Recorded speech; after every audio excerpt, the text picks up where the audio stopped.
Nagtagal pa kami saglit, at nang kapwa kami ay pagod na ay dinala na muna ako ni Austin sa malapit niyang kondo. Madalas ka dito? Tanong ko. Ayoko maging awkward para sakin. Kaya nagtatanong-tanong ako sa lalaki. No, kapag tinamad lang umuwi sa bahay ko. Saad nito sakin. Hinagisan ako ng polo ni Austin.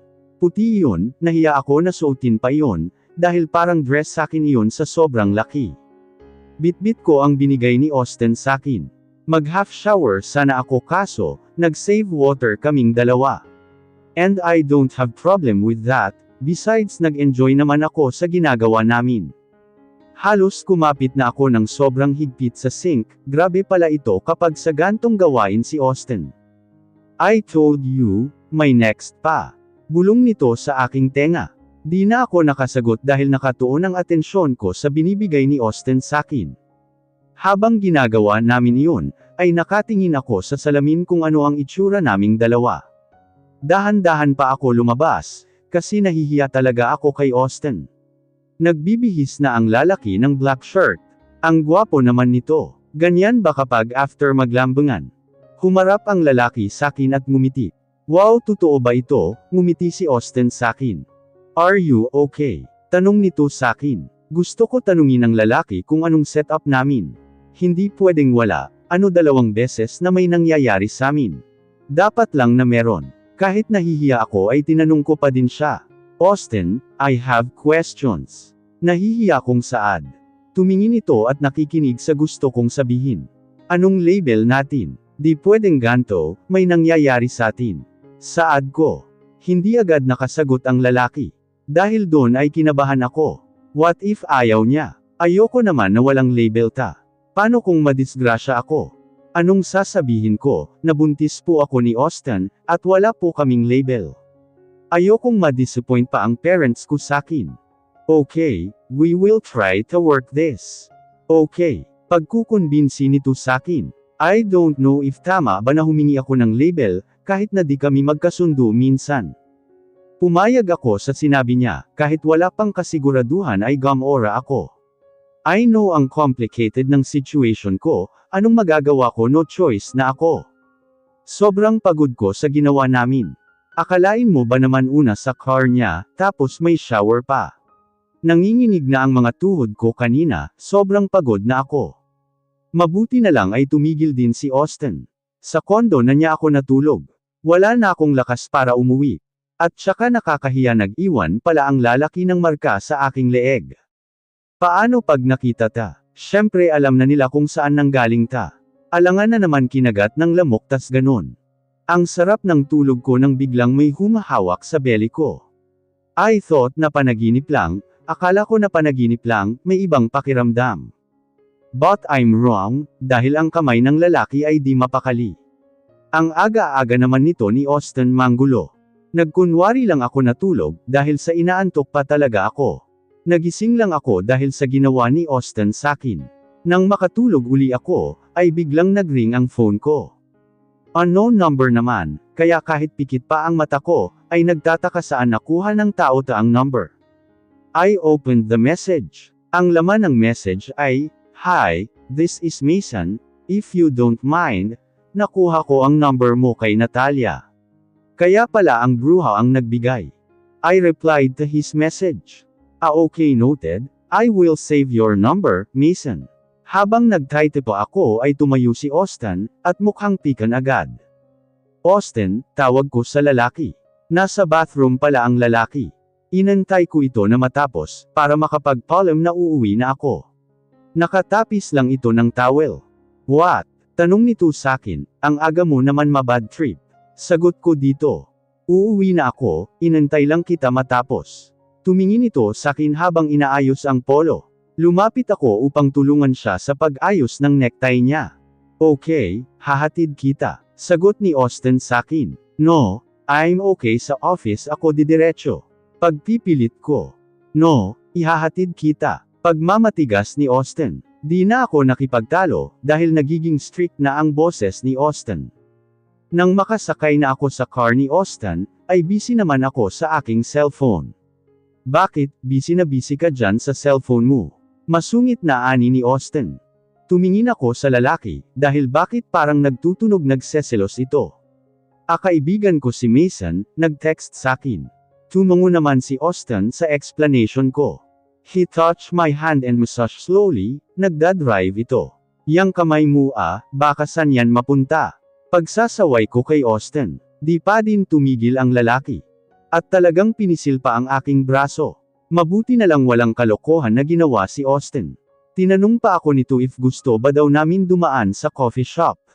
Sinabi ko na lang na hindi na okay lang. Nang may hatid niya ako ay nahihiya ako maglakad. Paano kitang-kita ang ano sa aking leeg? Hi, ma'am, good morning.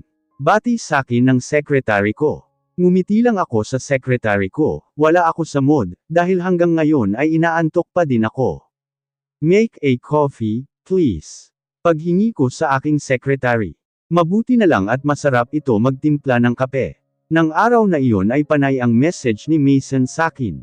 Iniisip ko tuloy, di ba may asawa ta? Bakit parang kung makipag-usap sakin ay parang wala? Mason always texted on me.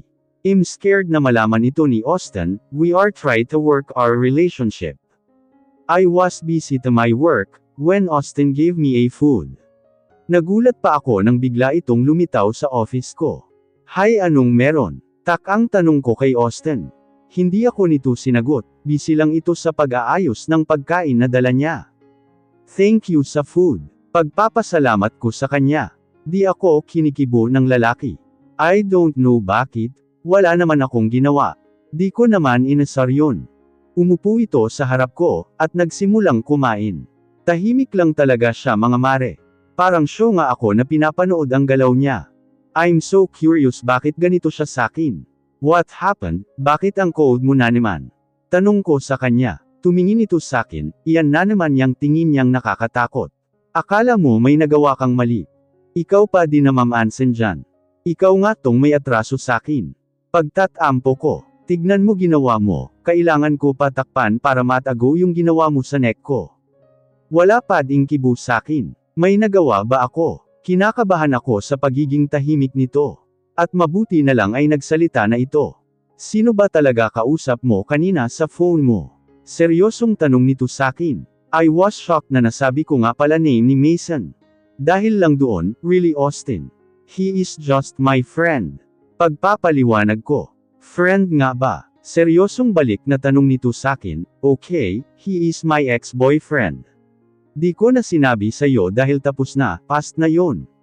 Pagpapaliwanag ko kay Austin.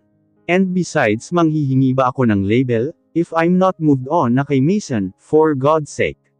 He is already married. Inis na ako o kay Austin. Dahil lang pala dun. Kaya ang cold na naman nito.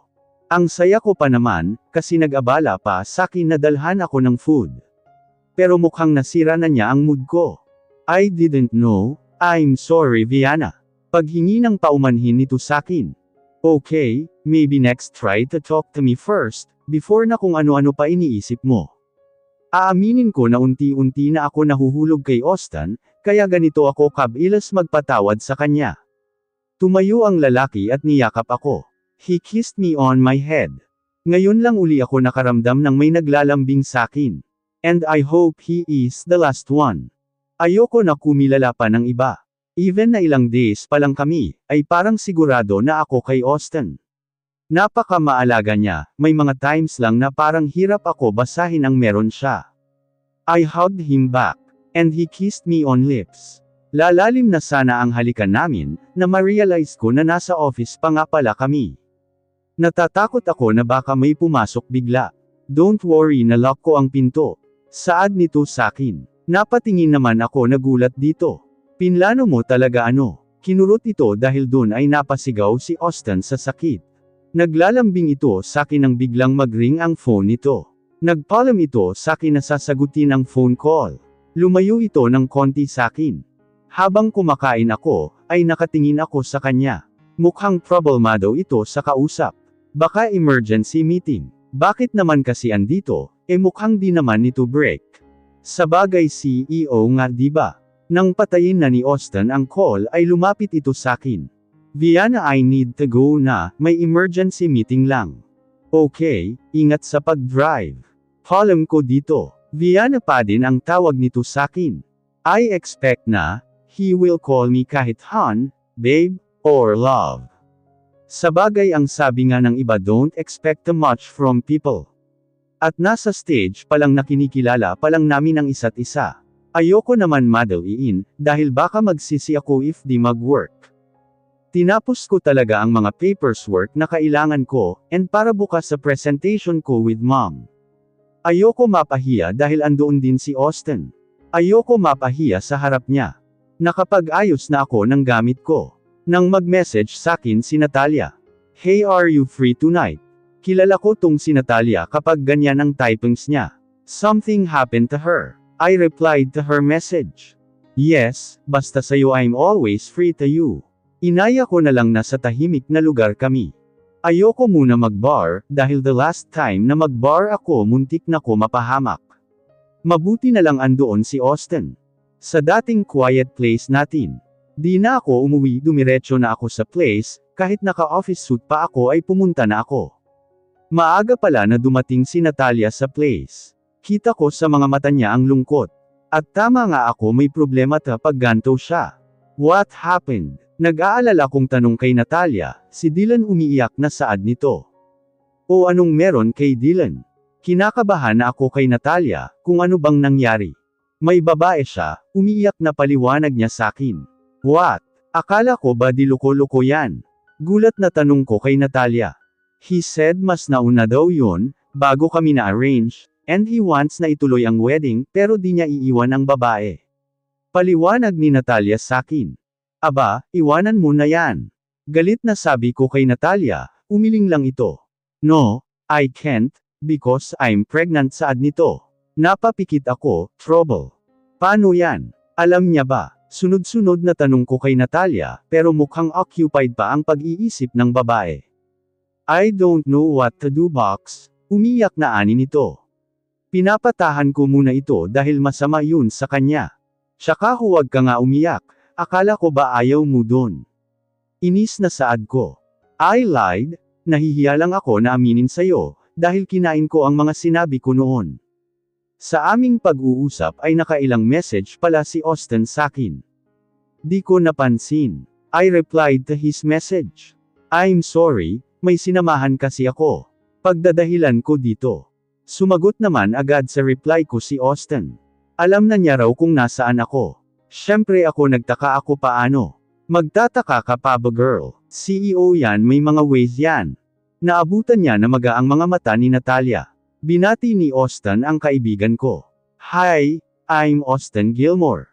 Pagpapakilala ni Austin kay Natalia. I know you. Sagot ng kaibigan ko kay Austin. Ang mga tingin ni Natalia ay biglang naging suspicious. Ngumiti ako sa kaibigan ko, napahiwatig na magpapaliwanag ako. Ang kaninang mukha ni Natalia na malungkot, ay biglang nagbago. Basta talaga interesado ta, ang bilis magbago ng mood ng babaeng ta.